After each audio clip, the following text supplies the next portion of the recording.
Assalamualaikum warahmatullahi wabarakatuh. Malam hari ini kita akan membahas mengenai tasawuf. Tasawuf atau sufisme adalah suatu ilmu untuk mengetahui bagaimana cara menyucikan jiwa, menjernihkan akhlak, dan membangun dahir dan batin, serta mencapai kebahagiaan yang abadi. Tasawuf pada awalnya merupakan gerakan zuhud, yaitu suatu gerakan untuk menjauhi hal-hal duniawi. Menurut Imam Al-Ghazali, tasawuf adalah ilmu untuk mendekatkan diri pada Allah SWT dengan cara membersihkan hati, mensucikan jiwa, guna memperoleh kebahagiaan sejati. Tasawuf juga dapat diartikan sebagai cara atau adab batiniah untuk mencapai ma'rifat, yaitu guna memperoleh hubungan langsung dengan Tuhan sehingga merasa sadar bahwa dirinya berada dekat di hadirat Tuhan. Menurut Gus Hayyid, tasawuf atau sufisme adalah praktek keagamaan yang berdasarkan pada Al-Quran dan meneladani akhlak dan perilaku Nabi Muhammad dalam sunnah-sunnahnya. Istilah tasawuf sebenarnya tidak dikenal pada zaman Rasulullah, tetapi pada masa itu dikenal dengan istilah zuhud, wara, atau beberapa kunci lainnya dalam kata tasawuf. Istilah tasawuf muncul pada generasi ketiga, yaitu setelah generasi sahabat Nabi. Generasi tersebut adalah generasi tabi'in dan generasi itabi'in. Setelah generasi ketiga itu muncullah sufi pada abad ke-11.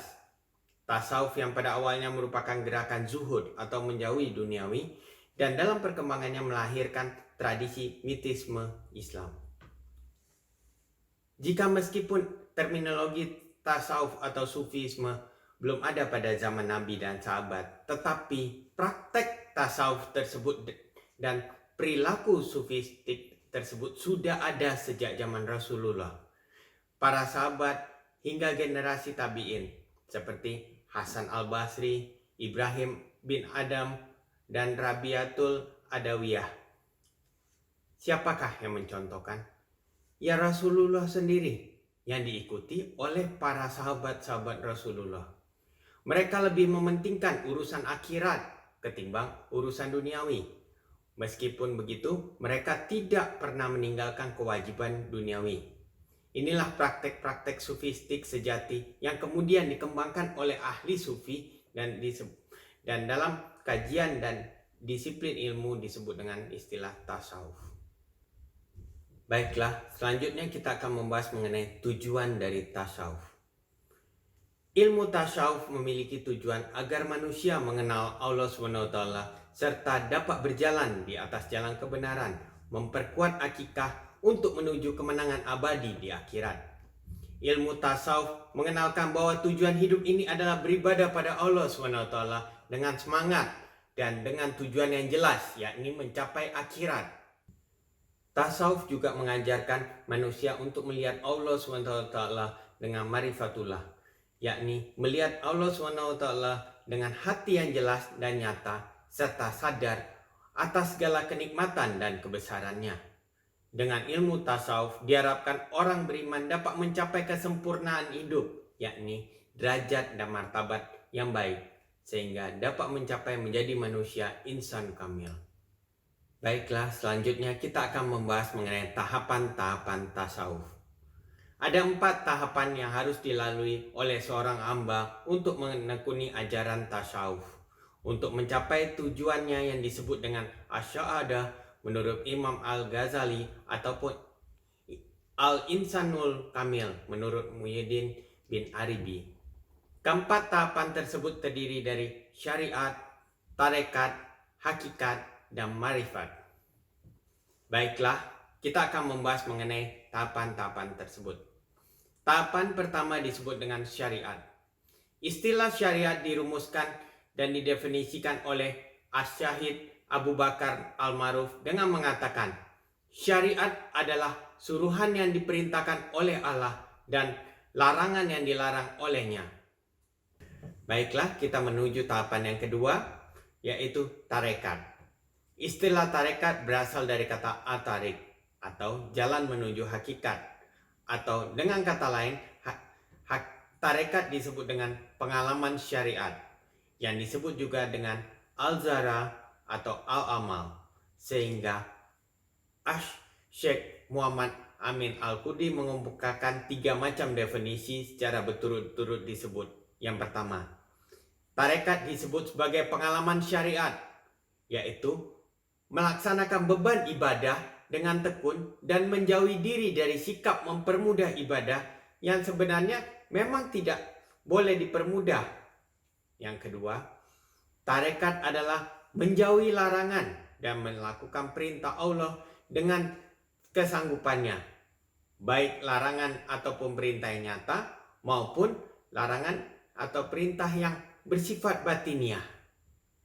Yang ketiga, tarekat adalah meninggalkan yang haram dan makruh dan memperhatikan hal-hal yang mubah yang sifatnya mengandung fadilat, menunaikan hal-hal yang diwajibkan dan yang disunatkan sesuai dengan kesanggupan pelaksanaan di bawah bimbingan seseorang yang arif atau syekh dari sufi yang mencita-citakan suatu tujuan tertentu. Menurut El-Masiknon yang pernah mengadakan penelitian terhadap kehidupan tasawuf di beberapa negara Islam, menarik kesimpulan bahwa istilah tarekat atas 2 pengertian.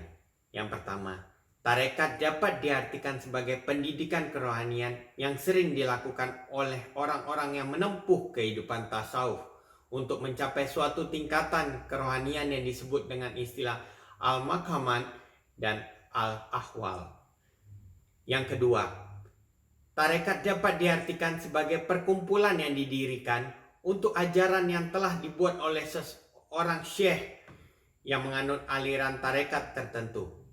Maka dalam perkumpulan tersebut seorang syekh mengajarkan ilmu tasawuf menurut aliran tarekat yang dianutnya, dan ajaran tersebut diamalkannya bersama-sama dengan para murid-muridnya. Tahapan ketiga dari tasawuf adalah hakikat. Istilah hakikat berasal dari kata al-haq yang berarti kebenaran. Kalau ilmu hakikat berarti adalah ilmu yang digunakan untuk mencari suatu kebenaran. Kemudian beberapa ahli mendefinisikan hakikat sebagai berikut. Menurut Syekh Abu Bakar Al-Maruf mengatakan, hakikat adalah suasana kejiwaan seorang sufi ketika ia mencapai suatu tujuan sehingga ia dapat menyaksikan tanda-tanda ketuhanan dengan mata hatinya. Menurut Imam Al-Kashairi mengatakan, hakikat adalah menyaksikan suatu yang telah ditentukan, ditakdirkan, disembunyikan atau dirahasiakan dan yang telah dinyatakan oleh Allah kepada hambanya. Hakikat yang didapat oleh sufi setelah lama menempuh tarekat dengan selalu menekuni suluk menjadikan dirinya yakin terhadap apa yang dihadapinya. Karena itu, ulama sufi sering mengalami 3 macam tingkatan keyakinan. Yang pertama, ainul yakin, yaitu tingkatan keyakinan yang ditimbulkan oleh pengamatan indera langsung terhadap alam semesta, sehingga menimbulkan keyakinan tentang kebenaran Allah sebagai penciptanya. Yang kedua, ilmu yakin, yaitu tingkatan keyakinan yang ditimbulkan oleh analisis pemikiran ketika melihat kebesaran Allah terhadap alam semesta ini. Yang ketiga, haikul yakin, yaitu suatu keyakinan yang dinominasi oleh hati nurani sufi tanpa melalui ciptaannya, sehingga segala yang diucapkan dan tingkah lakunya mengandung nilai ibadah kepada Allah SWT. Maka kebenaran Allah langsung disaksikan oleh hati tanpa diragukan oleh keputusan akal. Baiklah, tahapan keempat yaitu marifat. Istilah marifat berasal dari kata al-marikah yang berarti mengetahui atau mengenal sesuatu.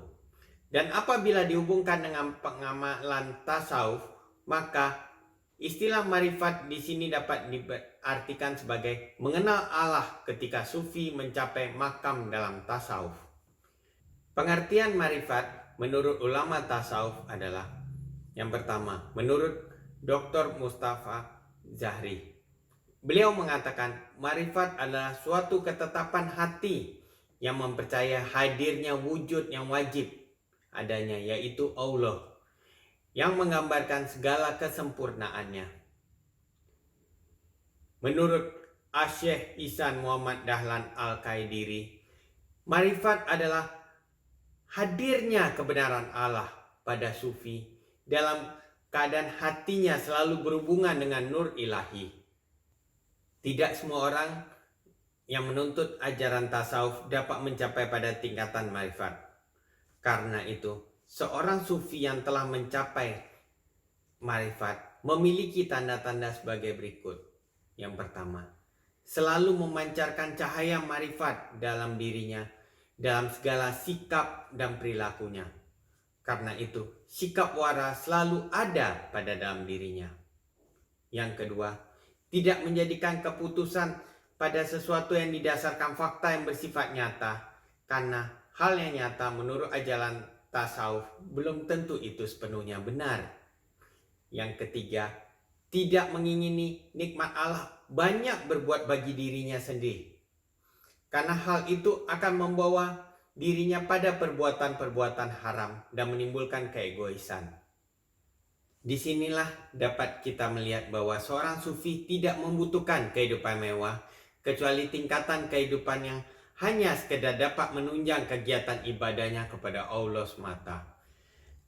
Sehingga Asy-Syaikh Muhammad bin Al-Fadal mengatakan bahwa marifat yang dimiliki seorang sufi cukup memberinya kebahagiaan batin padanya, karena merasa selalu bersama-sama dengan Allahnya.